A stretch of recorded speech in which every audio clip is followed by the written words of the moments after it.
Panchayat election আমাৰ 2021 বিধানসভা নিৰ্বাচনতকৈ 2024 লোকসভা ইলেকশ্যনত অসমে বিজেপিয়ে ভাল কৰিছে। 2024 লোকসভাতকৈও এইবাৰ আমি পঞ্চায়তত আৰু ভাল কৰিম। ফাইনেলি 2026 বিধানসভাত আমি আটাইতকৈ বেছি ভাল কৰিম।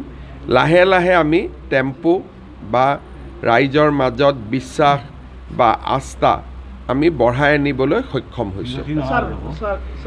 বিৰোধীৰ যিটো ভোট বেংক সেইটো নিৰ্দিষ্ট জিলাত আছে আৰু একাংশ মানুহৰ মাজত আছে। কাৰ মাজত আছে মই ক'ব খোজা নাই, কিন্তু এছাম মুষ্টিমেয় মানুহৰ লগত আছে আৰু কেইখনমান জিলাত আবদ্ধ আছে।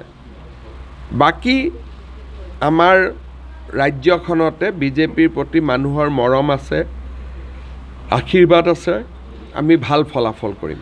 যিকোনো খবৰৰ বাবে যোগাযোগ কৰক 7099017330 লগতে 7099017110 নম্বৰত।